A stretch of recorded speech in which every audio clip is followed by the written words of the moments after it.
We're back again with Board Member Brett Duncan, and we're talking about the modifications that will be made for the student assignment plan of the desegregation order that the Tangipahoa Parish School System is under. And we were talking about schools, and he was giving some percentages of those who are near or not near the 40% threshold that the court order says they must do.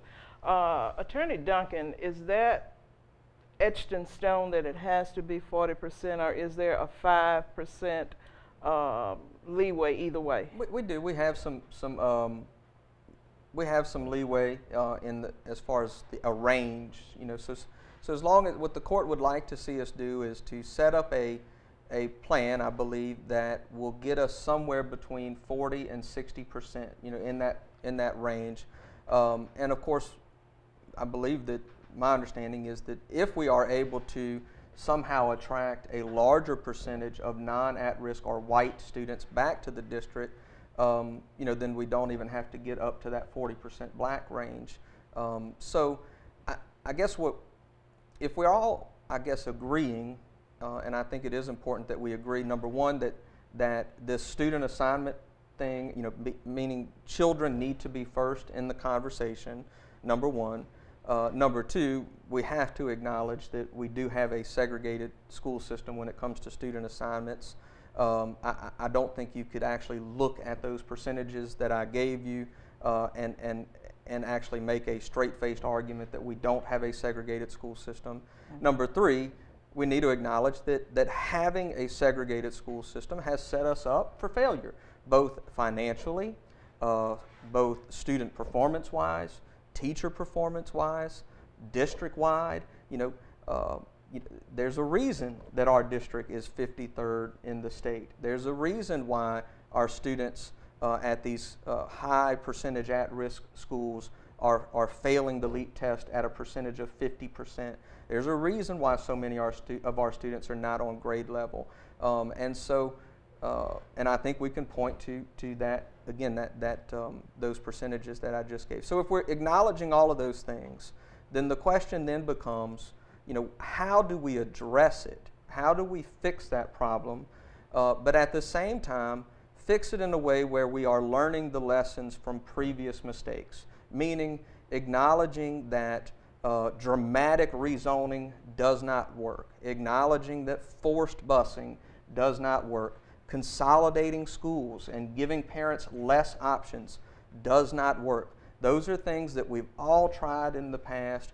You can look at a trail of tears, so to speak, of school districts that have tried those things, and it had to devastating consequences. So then what is a way that we can address these things and do it in a way that we are not running off those middle-class white families, because those folks are important to the success of a school system. Because how can you, the question, right, it all goes together. You cannot, by definition, you cannot have a school that is less than 40% at risk if you don't have any non-at-risk people in your school system. So we have to do that. Well, the answer, thankfully, has been provided to us, again, by multiple studies, by school systems that have had success with this issue, and that is through the concept of choice. Now, not the choice that we had back in the 70s, where we kind of just told people that they could go wherever they want, but didn't actually set up a plan that desegregates. It's a different type of choice. It's what's called a central registration system, where we set up a variety of options for parents, and we allow parents to transfer out of their home zone school or community-based school into these enhanced programs. And I think that we can do that. We can do that and have it set up by this fall, which is exciting to me, because that means we're going to be able to start the process of improving things in our school system right away, rather than waiting on construction. We can build on the successful magnets that we've already gotten going. We can add some additional magnets, and we would have to do some minor school attendance line adjustments, but there would be far fewer adjustments than what's in the current plan. There would also be a very limited situations where we are zoning someone out of an existing attractive school district. For example, in the current plan, we zone out nearly half of Laranja, gets zoned out of Laranja and into a less attractive school district. We don't do that in this plan. If students are currently in an attractive school district, we want to leave them in those successful schools unless they choose to go somewhere else. And we do the reverse. We take some of those at-risk kids and we send them to these attractive schools. But again, everyone will have under this plan the opportunity to choose at least 2 to 3 elementary school options and at least 2 high school options under this plan.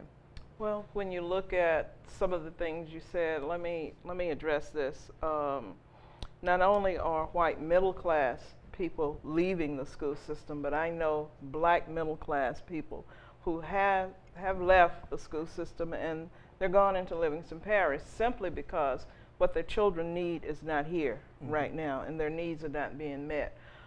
When you look at some of the studies, and I've seen a lot of them that you have seen, when you look at the studies are proving that it has gotten beyond a black-white issue. Simply, are we giving our children exactly what they need to excel in today's society? Are we giving them the maths? Are we giving them the sciences, the Englishes?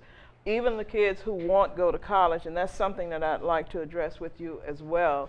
One of the things we did in this modification that you're doing, that the school system, and I'm hoping that the judge will accept it, is a lot of what the NAACP set down and put together initially, but it really didn't get anywhere. Well, now I think it's being seen that a lot of what we said is simply what's needed, and it's not as costly. When you look at the things that you're going to do, can you address those kids that are not going to college? What can this school system do to help those kids? Yeah, absolutely. Well, what we're seeing is that we have, I think, made a tremendous amount of progress on the south end of the parish with addressing the fact that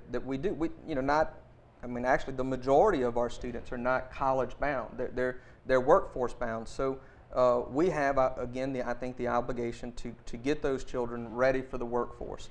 And so on the south end, we have excellent programs, like in Ponchatoula, in addition to our JROTC programs, we have welding programs, we have other career-based technical certifications that we're offering.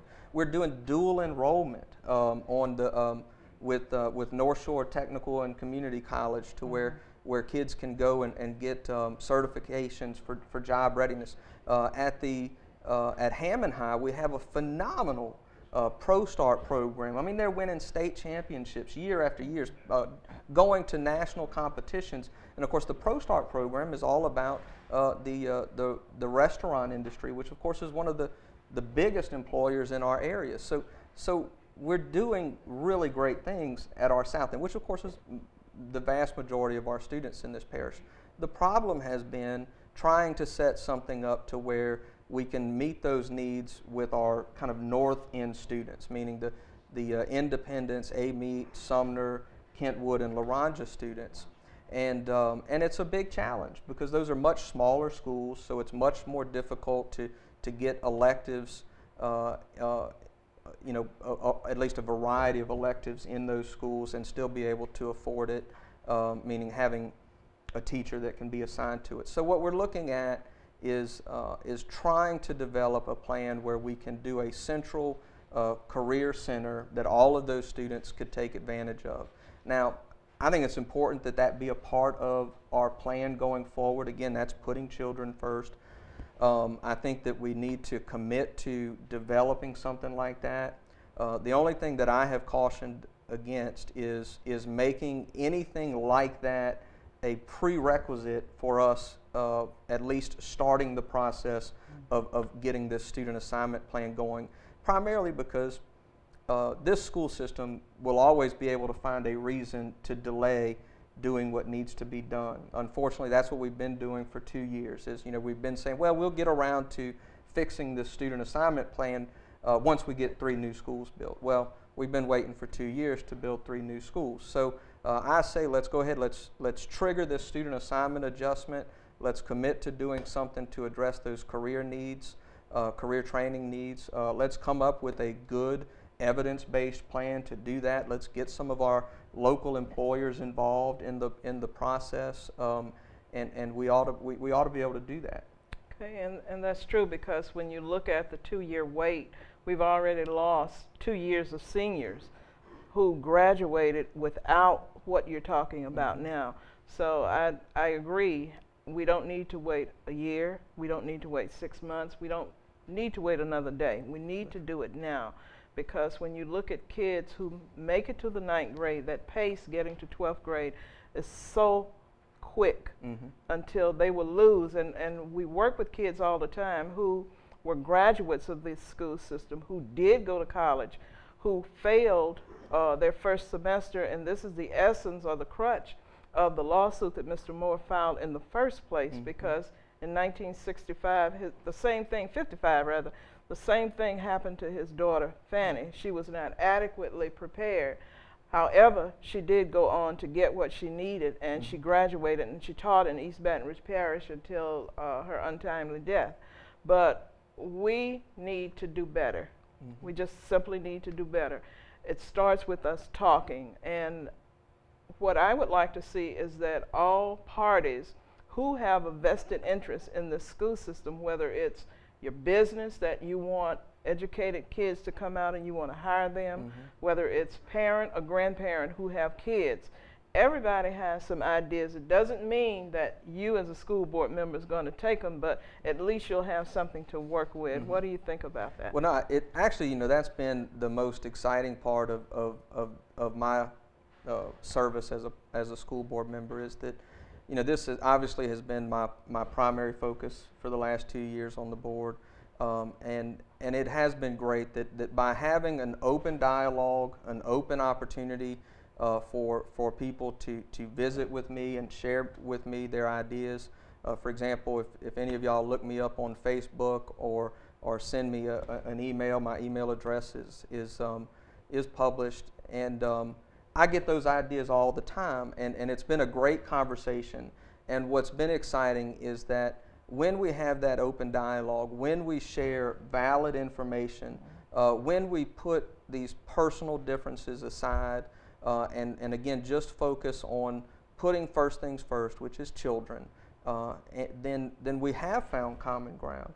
You know, this proposal, this plan has been 2 years in the making, and it has come out of multiple discussions with all of those people, you know, starting with you, as a matter of fact, and looking at some of your ideas and taking those, then bringing them to the Chamber of Commerce in Hammond, having conversations with parents and PTAs and other community leaders throughout the parish. And ultimately what we found is that people are willing to do the right thing. They want the right thing. They understand the importance of putting children first. They understand that doing what we've been doing is by definition the definition of insanity, because it's not working. And so it's been a great process. I want us to continue that dialogue. At the same time, though, I don't want us to continue to put things off because we're looking for some sort of perfect plan. You know, we're not going to start out perfect. No. Okay. What we can do is we can get started. We're going to have 3 years to fully implement, to work out the kinks, and then I think that's going to be the key to our success. Well, we want to thank you for being our guest today and joining us here at very calm Miller Lake, FPTV. We thank you for coming, and we look forward to continued dialoguing with you until we get to the other side of through, where the completion and unitary status will finally be granted to the Tangipahoa system, where all kids will have a right to an equitable education. After all, this is what the fight is about. Please join us again. Our next guest will be Mrs. Sandra Bailey Simmons from the Laranja area to talk about what she's bringing to the table as far as the plan is concerned. And we do plan to talk to some principals about what's needed at their